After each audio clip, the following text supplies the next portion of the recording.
This is a part of the technical session 2, that is on gold refining. The topic of presentation of Mr. Ankur Srivastava of MMTC PAMP India is challenges in gold and silver refining. As I invite him to speak, a brief introduction about Mr. Ankur Srivastava. He is the Deputy General Manager of the Refining and Ecology at MMTC PAMP India Private Limited, a leading precious metals refinery company. He has a significant expertise and experience in refining processes and environmental management within the precious metal sector. Ankur holds an educational background from Raja Balwant Singh Technical and Engineering College and is known for his hard-working and innovative approach in his role at MMTC PAMP. With these words, with a round of applause, please welcome Mr. Ankur Srivastava. Good evening, everyone. I'm delighted to be part of this to IGC 25 and grateful for the opportunity to give a presentation on challenges in gold and silver refining. Let's start with the presentation. I will cover refining overview and operational challenges with the in different process of refining, and last I will cover environmental challenges and safety compliances. Just start with a brief introduction of MMTC PAMP. MMTC PAMP is the only accredited refinery, LBMA accredited refinery, and MMTC holds SA8000 certification and IGC. Our presence in 145 cities, 700 partnering jewelry partner, and our presence in digital market also, B2B customers for gold and silver, for gold bullion, and for retail customers, gold coins and silver coins. So let's start with the refinery process overview.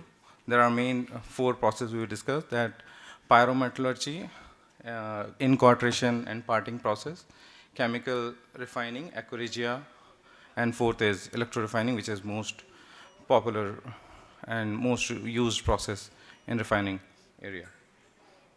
Let's start with the pyrometallurgy. These are the main 3 steps in pyrometallurgy: incineration, volatilization, and oxidation. Incineration, which is basically for the removing moisture and organics.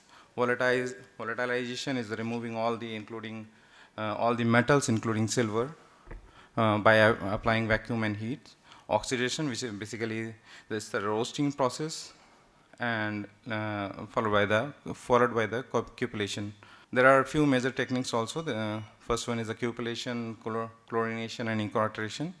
For the cupellation, we have 2 experts on this area, so I will not explain much for the cupellation process. But this process is actually used in a lab for the assaying purpose. Chlorination is basically chlorine gas is bubbled during that smelting time, and that chlorine remove that silver and other impurities as a slag, and which can be recovered later from that slag. And from this process we can achieve a 90 to 95%, 99.5% of pure gold. And last, which is most used process, there are 3 main process, which is incorporation. And incorporation basically this is for 30 to 50% of gold ranging material that we can add silver into that material, and we can refine it through nitric acid digestion. So this is the incorporation process, but definitely we can achieve only 95 to 98% of purity to recover gold, and then again next refining steps is required for this incorporation process. The most popular method which is used for refining, one is the chemical refining, of course it's aquaregia process, and second is the electro-refining. We know that we dissolve gold with HCl and nitric and into that reactor and precipitate it through the reducing agent, and that gold washed and filtered to achieve that highest purity. Definitely there are some chemicals are also required for a pre-treatment to achieve that high purity of gold. Electrorefining, it's a basis of electrolysis process on using anodes, cathode, passing through the current into that electrolytic circuit, and recover the gold as a metallic sponge, which can be converted through that bullion. Which we can use as a bullion product. There are it's a comparison slide between three process. Based on that scale and use, we can choose that three process. For a small to large refining process, we can go with that Aerocity process. And from the mainly jewelry industries or scrap, which is ranging from 30 to 35%. 30 to 50%, we can use incorporation, but definitely for the highest purity of gold, we require electrolysis for the refining. And this is actually, if you go by the comparison, environmental impact, chemical process always is a chemical high effluent generation process, where in electrorefining can generate less effluent emissions because of that closed circuit. And skill is required. If you go by the skill, it's moderate between two processes, incorporation and Aerocity, but highly technical expertise is required because you have to maintain that current density, temperature, concentration of acids. So this is the expertise required for electrorefining. Definitely, inventory holding cost is the main for the gold refining process. So holding cost is much lower in Aerocity and incorporation process, but yes, this is high in electrorefining area. So this is the comparison between the gold purity, electrorefining, and chemical. Of course, if this is a uncontrolled reaction in the Aerocity process, definitely you will find more impurities into that into your product, and definitely it will be challenging during that assaying process. But if you refer that electrorefining gold reports, which are the 995, 999, and 999.9, only silver and copper is there, nothing else. Now go on the operational challenges, which is our topic today. That operation, yeah. What will be the composition for the Miller chlorination process and for incorporation process? Composition of metal. Composition of the metal, incorporation, definitely gold below that 25%, and if you can blend with the copper and silver, okay. So it's a 4-time high. Ratio is 3. Suppose that if you are blending with the silver, Yes. then ratio will be the 3:1. Okay. This is an incorporation process. And Miller process, this is actually the smelting process, when you are smelting the ore and use that chlorine gas as a separation of gold into that smelting process. So what will be the purity of the chlorine for this process? The purity actually from varies. If it is controlled reaction, then it can go from 99.5%, but yes, usually 90 to 95%. Three main challenges. First one is the main melting and sampling, and second is the challenges in gold refining, and third is challenges in silver refining. Start with melting and sampling. Of course, from melting, if the metal composition is non-uniform compositions, oxidation of volatile metals, slag formation, and temperature control issue, that will impact the metal loss, incomplete melting, and impurity section. And best practices for that melting challenges, it's controlled heating, use of proper flux, homogenization. Basically, if you can use the induction furnace, that can homogenize metal better, and dust recovery system. Sampling, of course, if it is that metal is not homogenized properly, then definitely it will impact the sampling process. And inhomogenized molten metal cause the impact on assay analysis. And poor timing of sampling. If you not taking a sample at the right time, if it is not solidified on the right time, definitely, and the metal is segregated, and results are varying from that replicates, which can be controlled by the standard operating procedure during in lab, validation from fire assay or ICP analysis. Of course, the SOP for every process is required for this is also the one of the key point. So start with the challenges in gold refining. So mainly impurities in feed material is impacting refining process. Because every feed has a different impurity level, and based on that impurity level, you will decide refining techniques. It's not that that material is with you that impurities are high and you can choose electrolysis process, or you can choose Aerocity. First, pre-analysis is required. So that on that pre-analysis, you can choose your refining methods. And for the silver refinery, definitely for the gold refining, silver presence is also impact, because if the silver composition is varying for the electrolysis process, definitely it will create a more sludge in your refining process and passivations on anodes. Electro refining, then next is electrolytic refining challenges. Anode slime, start with silver chloride formation, PGM, anode slime handling and electrolyte stability, high impurities anode. So there are few requirements for the electrolysis process, where you have to control your silver percentage in your anodes. High impurities, if more impurities in your anodes, that means you will more bleed out your solutions from your electrolysis bank, and that resulted into the high cost of refining process.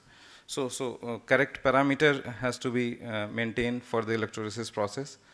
Electrolyte stability for this, that HCl concentration is must maintained, and it requires a regular check, because if that is varying in your day-to-day operation, that will impact refinery's output. And of course, this electrolysis process is the high energy taking process, then definitely your if output is varying from, let's say, if you're not getting your 100% or 99%, that 1% is directly converted into your cost implications. Chemical pre-treatment, this is mainly for Aerocity process. During Aerocity, if your HCl and nitric composition is not correct, you will find more undissolved in your reserve, in your solution, and it could be high nitric acid will be there if it is that composition is not maintained. Precipitations, during that precipitation you have to be very controlled reaction or pH values, otherwise that resulted into the impurities is also deposited or precipitated along with your gold, and that purification is required more pre-treatments or to achieve that 99.9% of gold. Process control parameters, if that your current is not maintained, your parameter is are not maintained for the electrolysis process, that resulted into that anode passivations. If the silver is high, current is not maintained. If the current, you ramp up a current for electrolysis process, then definitely you will find impurities in your sponge also. That means if the low current density, you will not find your desired result. So it has to be maintained as a balanced level. Moving into the silver refining challenges, impurities. Of course, that impurities are impacting gold and silver both, but for silver ore, mainly copper and lead is impacting more during that silver electrolysis. That if that ratio is not maintained, copper ratio is not maintained during in electrolysis, that can be deposited with your silver output. If I take a copper concentration, if it is more than 50 gram per liter in your solution, that means you will find copper in your final result. Palladium co-deposition.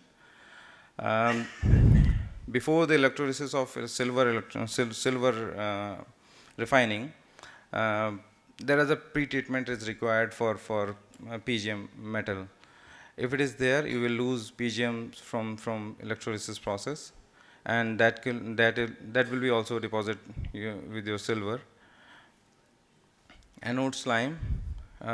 This is actually required because anyway, when we do silver refining, there is a gold there, and that anode slime has to be removed on a regular basis, because if it is there, that some of the impurities which is collected with the sludge, that will be redissolved with the solution and can impact your silver process. High impurities anode.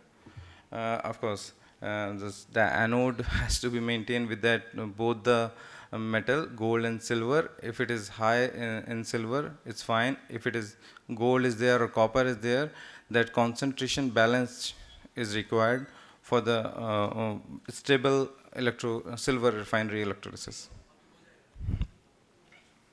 Chemical treatment. So incorporation process basically is there for silver refining.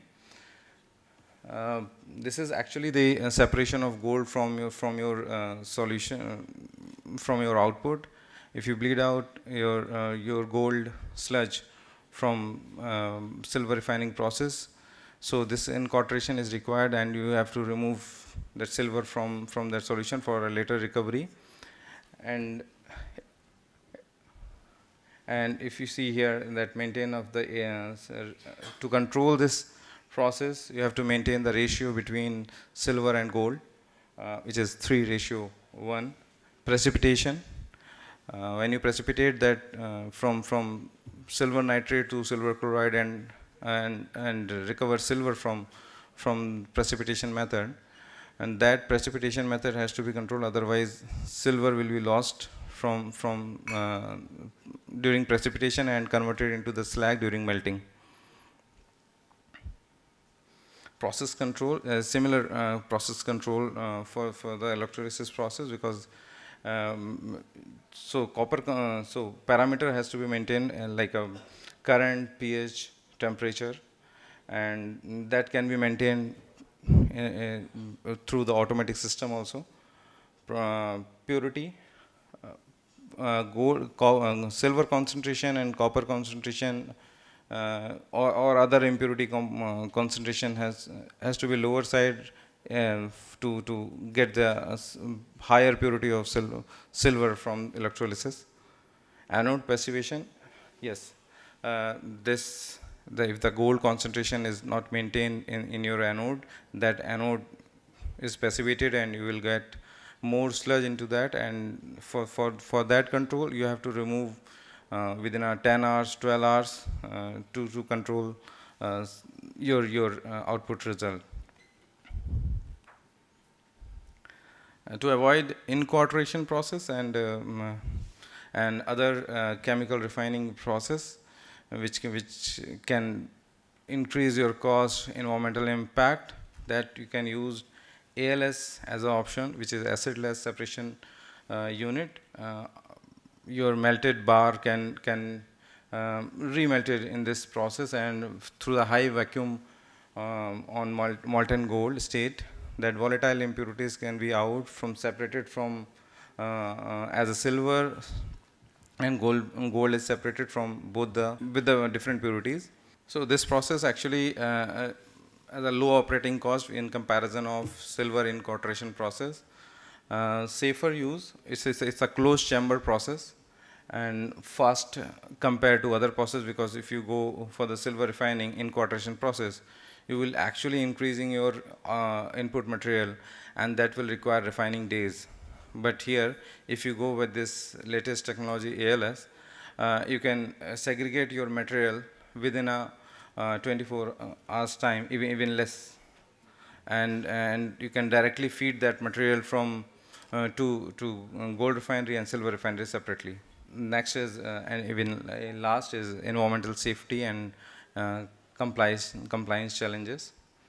So during that refining, chemical refining or either electrolysis, we face challenges related to safety, regulatory, and effluent management.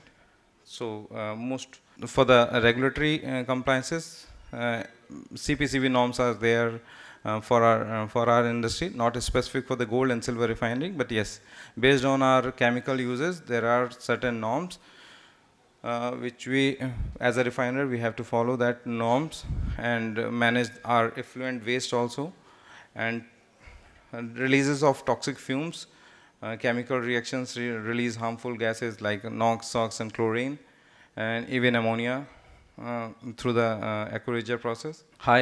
During melting, there is a dust, smoke, and heavy metal vapors are there. Solid waste management. So after electrolysis or Aerocity, that effluent has to be treated, and that sludge is generated from sludge, and salt is generated from recovery or treatment of solution. So that has to be disposed within the norm.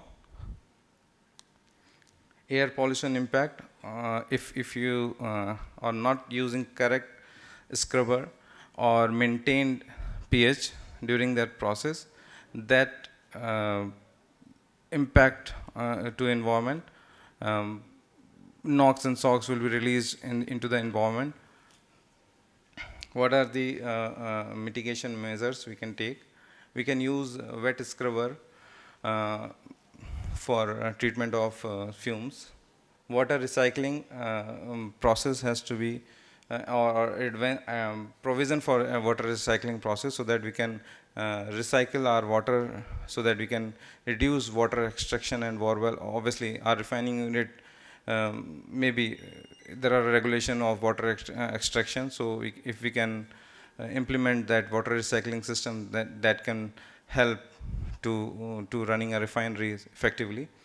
Placing suction hood close to the furnace mouth, this is very important. Actually, during that melting process, if the suction is not that close to the mouth, definitely that dust and smoke comes out from that area, and if we take example from any of the refinery, operators definitely, it's a melting process of 4 to 5 hours.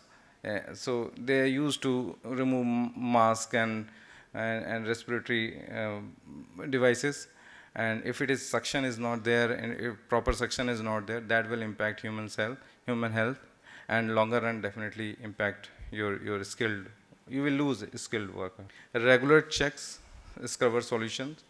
Because we talk about that alkaline scrubbers, so you have to check your scrubber solution regularly, and remove your solution appropriately if that is not preventing your fumes. This is the CPCB norms for refinery, gold and silver refinery. This is not specific for the gold and silver refinery, but yes, that chemical which we are using it, these are the norms applicable for the refiners. So if you see PS, TSS, COD, BOD, and there are many parameters are there based on refining process, and that results we have, it's a 7 pH, we are maintained within the limits. Suspended solids below that limit, BOD is also down. Others are BDL. It's a below deduction limit. Since if you have seen that there is a 5 ppm limit and 10 ppm limit, and against that 5 ppm and 2 ppm limits, our results is coming below deduction. And this is the results from the laboratory outside laboratories, not from our in-house laboratories. Safety challenges, if you talk about, handling aquaregia process. During aquaregia process, chlorine gas is released, nitric that can be causes burn, inhalation, injuries, explosion. Storing incompatible chemicals may lead to the fires and toxic gas release. Molten metal exposure, high temperatures and molten metal splash if it is not properly dried material you are melting, and toxic fumes. Metallic dust can cause a breathing issue, and explosion and emergency preparedness gap.